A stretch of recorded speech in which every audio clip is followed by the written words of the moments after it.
So I got a bunch of flights coming up pretty soon, and I was talking to friends and talking to people about how terrified I was about doing all that flying and all of that travel, and very specifically crossing borders. And it was only, when I brought this up and we were all talking about it, only then really did I realize that, not everyone else shares this fear. So I thought I would share it with you guys, and open up finally about my feelings and fears when it comes to crossing borders. I feel like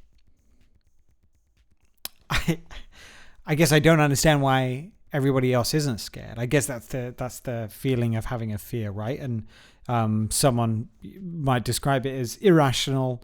I think it's perfectly rational, because especially when we live in a globalized world and one can travel theoretically anywhere, then the people who sit at the borders of those anywheres are the kings of the world. I mean, no, they're not.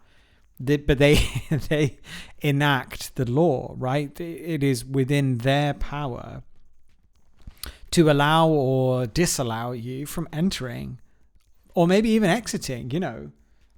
Who can say?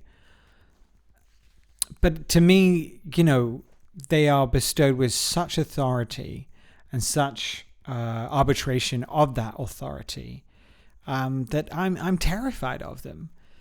It's tough to say when this started, but I definitely know that it's got worse as the years have gone on, because I now have, I increasingly have more and more to lose.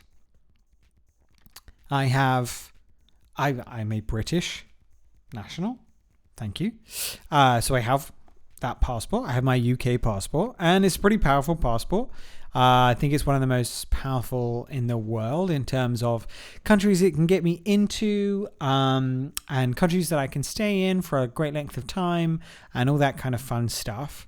And I've obviously had that since birth, so that's been nice.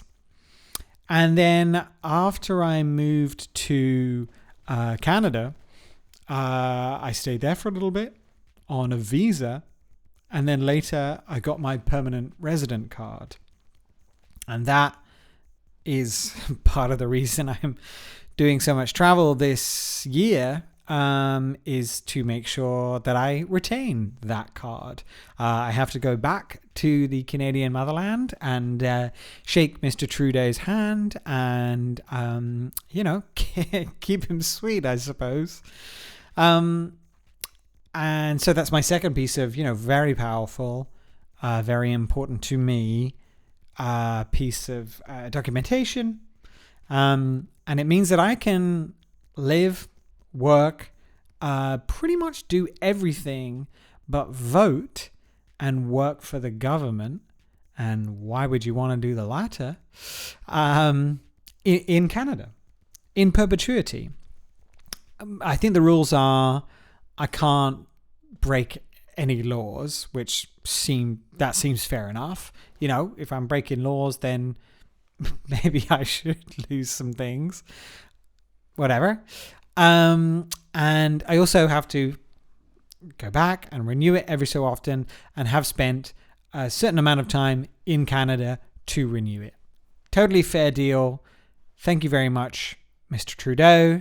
And all the friends in Ottawa for keeping me, in business in that way. I appreciate it.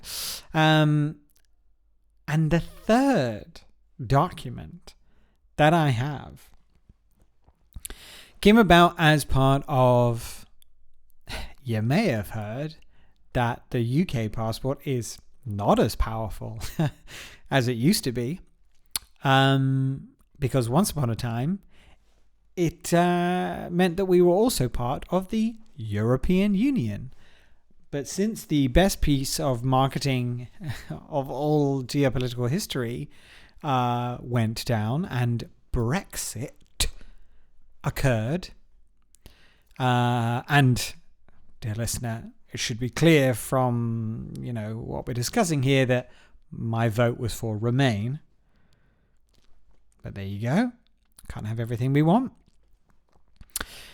After that time, that UK passport was not as powerful and no longer let me live and work and be as I please in the rest of the European Union. And so you may rightly ask, you may rightly be wondering then, Tom, how the heck did you get to live and work in Rome? A great question. Thank you for asking. I love keeping this podcast interactive. My dad is the short answer, and here's the long one. My dad is Northern Irish. And again, this might be confusing, and it is, and you're right that it's confusing. He's Northern Irish, and that makes him part of the UK. Northern Ireland is part of the UK. A lot of people fought a lot of fights about that very fact and about how that differentiates Northern Ireland from the South, the Republic, right? So you might think that being Northern Irish or being the son of a Northern Irishman does not therefore include you in any clubs that the Republic and the South are part of. And you would be wrong. You would be completely logical, and that would make the most sense given the history, given the territory, given the ongoing disputes. Less violent, perhaps, than they used to be, but definitely ongoing and definitely extremely tense. You would be right in thinking that, but as I say, you would be wrong. Because he, my father, was born on the island of Ireland. Notice the stressed vowels there. Consonants, I suppose. Because he was born on that entire island as separate from the main body of Great Britain, that entitles him to Irish, as in Republic of Ireland, Southern Ireland, citizenship. And by birth, I have never stepped foot myself south of the border, and yet I also am entitled to that citizenship. Incredible. And definitely a newer idea, as other members of my same family tree have had more trouble claiming that citizenship in the past. So somebody's playing a long game there in terms of, bringing the two halves and the two compass points of Ireland back together, I suppose. But in the short term, I'm the one who benefits. And again, not just me, but other members of my family. And so shortly before Brexit, a few years before perhaps, I met a Canadian, and that Canadian told me that I should visit Toronto. And when I was in Toronto, I found out how great Toronto is, and that's why I ended up wanting to go to Toronto and lived there and eventually became a permanent resident there. But before we went to Toronto, she said, you should travel more. And that was the conversation that ended up with me going to Toronto. But it started with her saying, you should travel more. Don't you recognize that your British passport, at this moment in history, allows you to work anywhere? So why don't you? And I didn't have a good answer. There are many answers along the lines of, well, after university, every British person just thinks they need to go to London for some reason. There's a bigger conversation there. But I didn't have a good answer. 27 other countries awaited me just to jump across the channel. And I had never thought about going there, being there, moving there, living there. I guess it's that kind of exact mindset that leads us to a Brexit situation. But in my context, it was what led to me feeling the loss most acutely. I had only just, in the short years preceding Brexit, realized how much I benefited from being in the EU and not Brexiting. So then when we did do a Brexit, I was very quick to get that Irish passport that I suddenly realized I was entitled to, along with my citizenship, and remain, therefore, functionally an EU member. So that was my genius move. That was my best bit of paperwork I've ever done. And much to the annoyance of my Northern Irish father, I claimed that citizenship, claimed that passport, stayed in the EU, and now I have my documents 3. UK passport, permanent residence of Canada, Irish passport. And it's these now that I fear losing. You know, I don't think I can lose the UK one, right? Please jump in those comments, correct me. Can I lose my passport, my UK passport? And I don't just mean can I drop it down the back of the sofa. Can I be stripped thereof?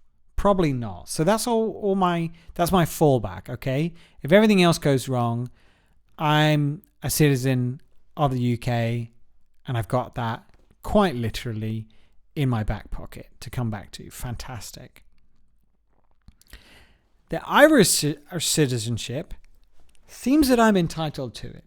But because it's newer, right? It brings me the most fear. Like I only learnt about it in later life. I only took advantage of it in later life. And so therefore it feels like it could similarly be taken away. You know, if the tensions rise between these two nations and the mess that's being made of Brexit and the Irish border is potentially leading to those tensions rising even further than they have, since the Good Friday Agreement, then it does seem like one of those, is going to have to bite the dust. So that brings me a lot of fear, as does the fact that, I work in Rome right now. EU member, thank you very much. EU citizen, thank you very much. But, I'm not 100% settled here. I've lived here for a bit. I don't, I've only just got other identity documents that, say that I'm resident in Rome, blah, blah, blah, blah, blah. It doesn't feel like it's as locked in as I say, my OG passport. The permanent resident card feels like it could be taken away at any moment. Again, they say that what I would have to do is break the law. And I assume just not get a speeding ticket. I don't know. I genuinely don't know if getting a speeding ticket or a speeding fine or whatever would result in me losing my PR card. Again, hit me up in the comments.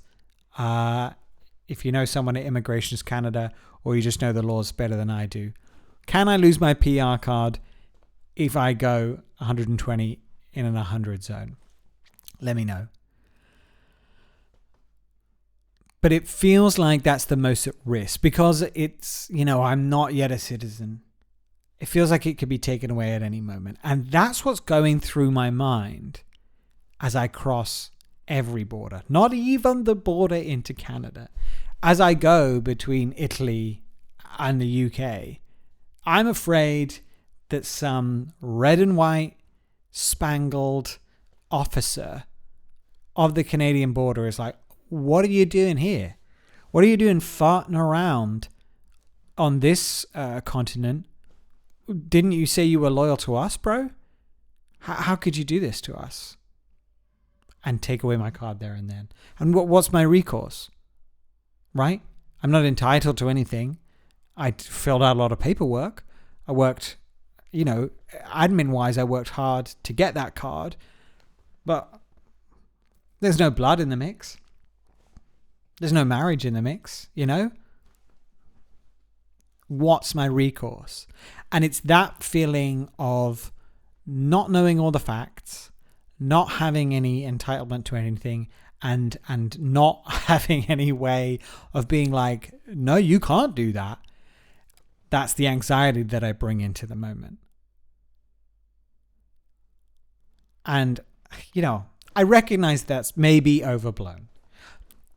Let me say first, I recognize that I am a extremely white individual. And just based on the last 20 years of airport security, I'm probably I should be the least worried because, institutions are systemically racist. And, it's highly unlikely that someone who looks like me is going to be profiled in the same way that somebody else is. So I recognize that.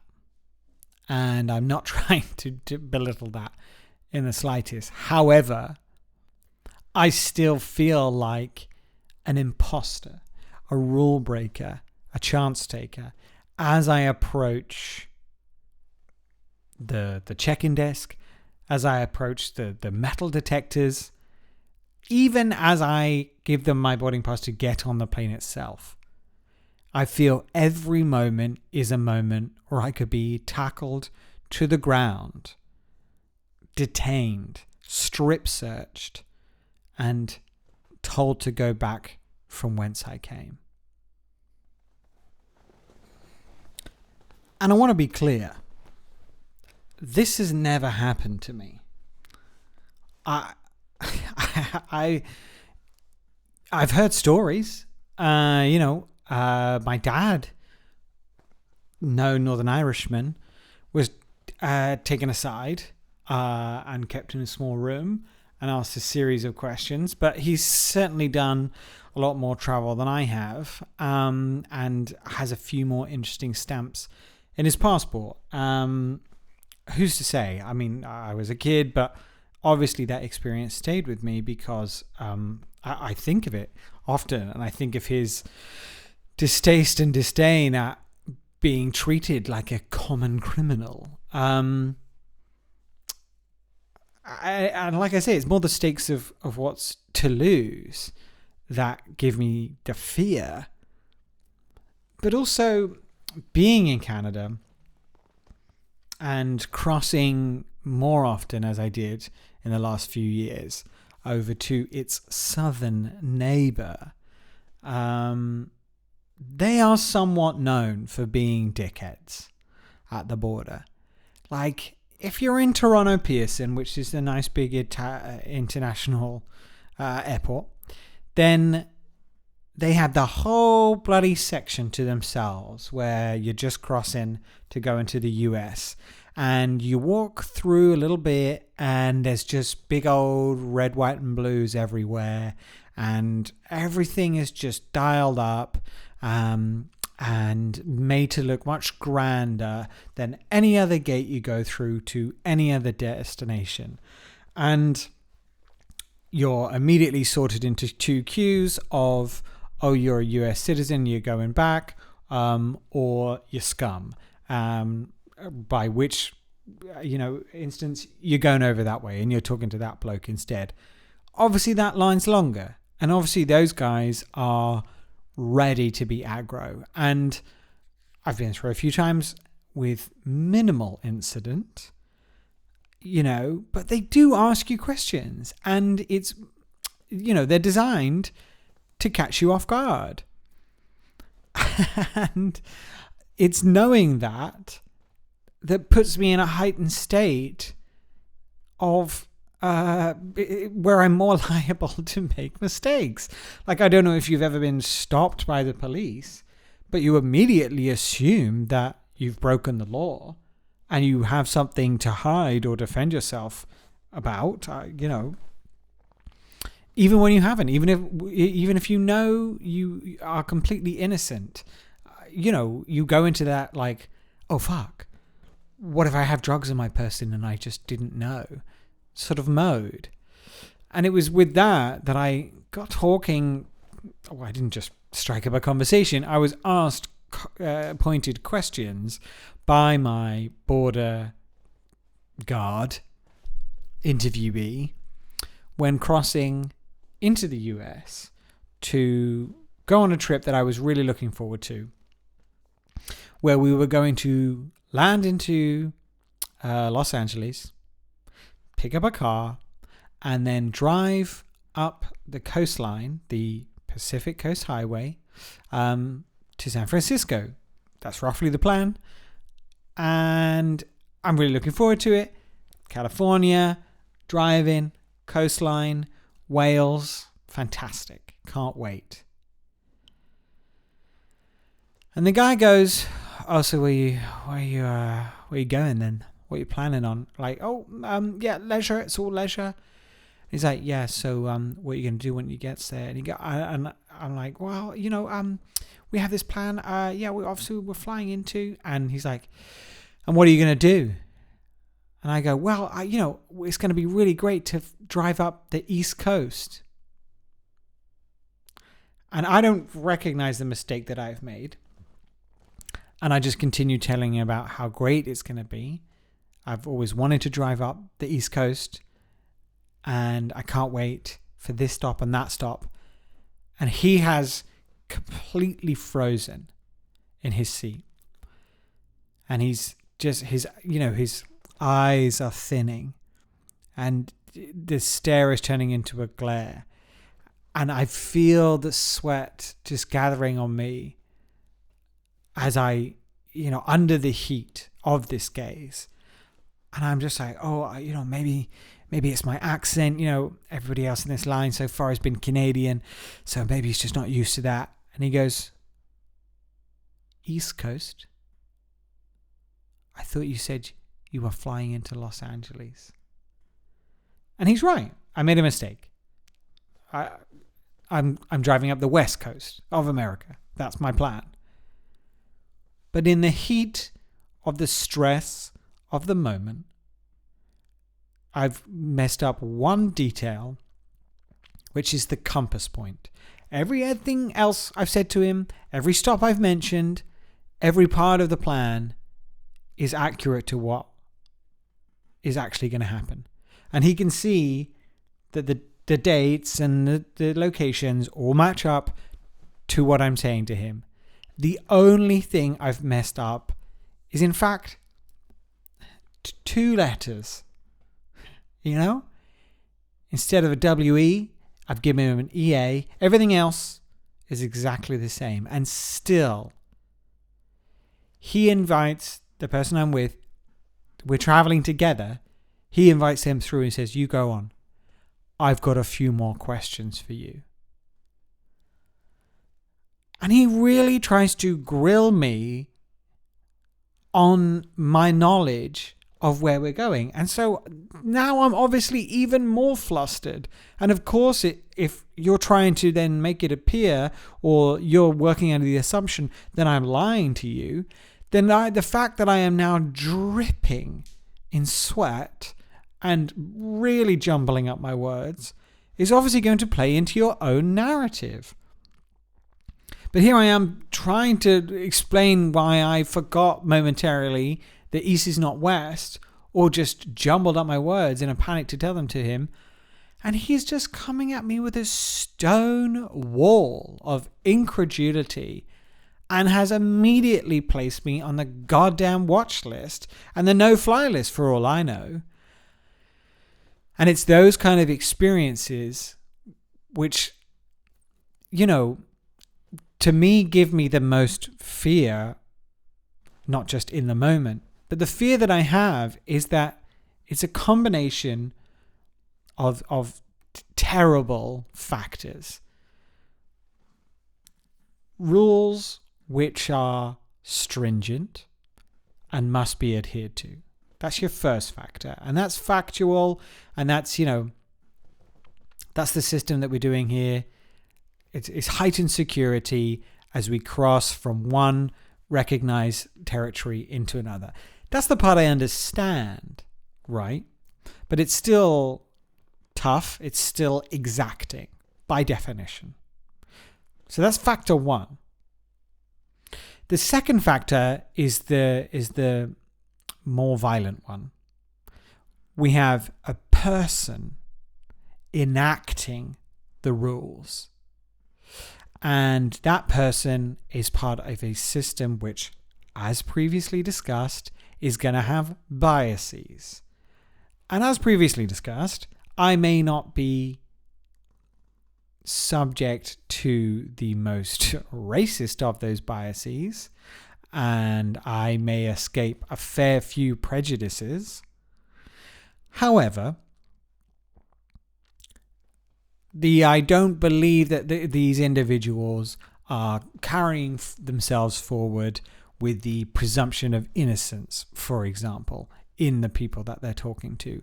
I believe them to be acting out their power with as little, with holding back as little as they can. They are trying to find criminals. That's good. That's their job. But they also, I believe, think of themselves as all powerful, that reason. So they conduct themselves in that way. And they carry themselves in that way. So you've got these people behind a desk, but they see it as the most powerful desk in the world. And they see themselves as heroes and saviors and defenders and soldiers. And that corrupts a person and their behavior and their attitude towards others. Please argue with me on that, but I think that that's true of most institutions that put on a badge and enact the law on a daily basis. And this is someone who, they do it every day and they do long shifts and they've been entrusted with, safeguarding the nation in some sense. And the third factor is that they are human. So if they're a bit hungry, then the way they deal with someone is going to be different. If they've been on that long shift for a long time, the way they deal with someone is going to be different. There is no way, because they are human, this isn't a judgment on them, this is just a factor of being a primate. There's no way that they can objectively judge those before them, case by case by case. So you are privy to the whims of this person, despite them having this decent sized amount of power. The fact that this person could have been broken up with earlier that day, and they ultimately are the arbiter of whether I enter the nation state. Just there's a potential there for overzealousness. That's what I'm trying to say. So all those things are in my mind as I approach the border, and that's what gives me so much fear, because all of those things can be true. I've got documents aplenty to be stripped of these days. And so that's what gives me fear. And so that's what I was most proud of myself for when I first entered Canada. I was most terrified. I was yet to get my permanent residence. All I had was a visa. And I didn't even technically have the visa yet. In complete contrast to what happened when I moved to Italy, where it took like 6 months just to get any kind of anything that said I was resident here. There's a kind of what the British know as a national insurance number, what the Italians know as a codice fiscale. It took me a long time to get that. And without that, you can't do a bunch of stuff. So I'm grateful that I could get that other stuff by other means. Long story, different episode. In contrast, I couldn't leave the airport in Toronto when I first landed without my, what they call the SIN number. And that also unlocked and the second piece of paper that I needed to leave the airport, which was my visa, my working holiday visa. It was going to allow me to be there for 2 years. Live, work, dream, love, all of the above. And obviously, that's what I've been building up towards. So I didn't have a return flight booked because 2 years is too long. But I knew exactly when 2 years was going to be up, obviously, because today is today and everybody can count. And so I'm sat in Pearson being processed with everybody else. And finally my name is called and I'm invited up to the desk and this person evaluates me.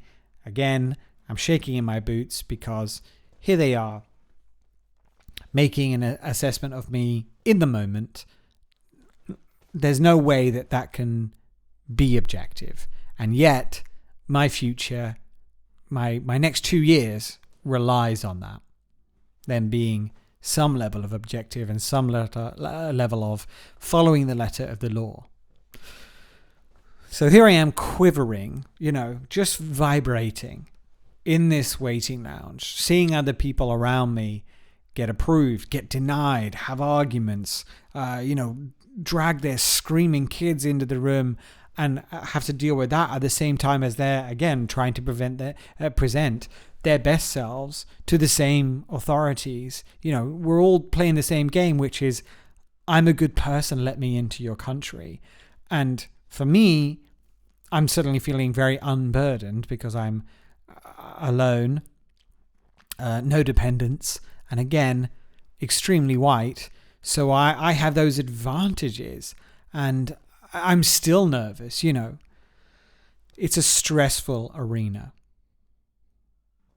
And this border authority officer finally comes back. She's gone elsewhere.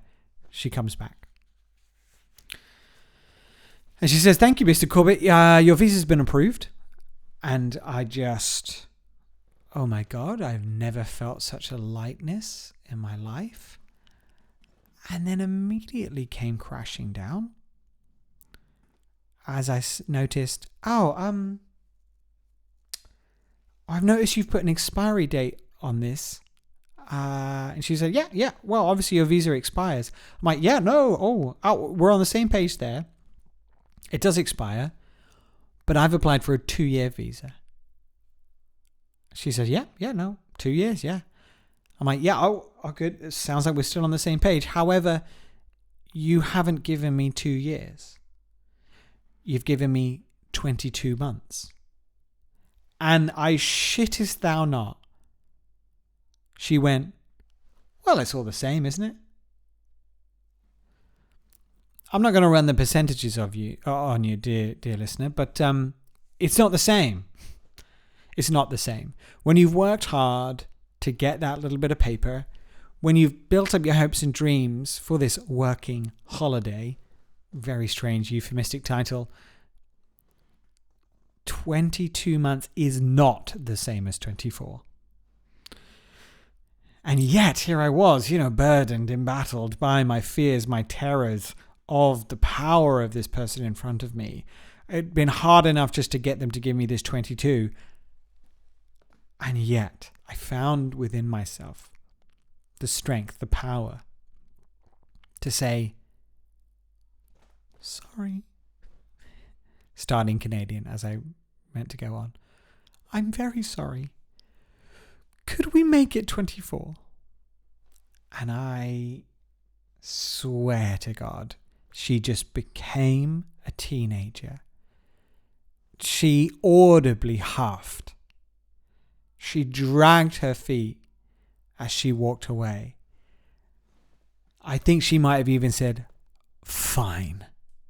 Really just hammed it up. But I did it. I asked. I was granted. I got my 24 months. And I wish I could tell you that was an inspiration to me. I wish I could tell you that experiencing those 2 years of my working visa that I had specifically asked for and earned, I wish I could tell you that helped me overcome my fear. But it didn't. The US story takes place after that. And now that I'm traveling back to Canada, I'm pre-worried. I'm not even in the airport yet. And I'm pre-worried about being robbed of my same documents. I feel like I'll always have this fear. I feel like I feel it more than anybody else. And I feel like I struggle with it every time I fly. Every time I travel. Even though I won this victory. And that's what I think the problem is.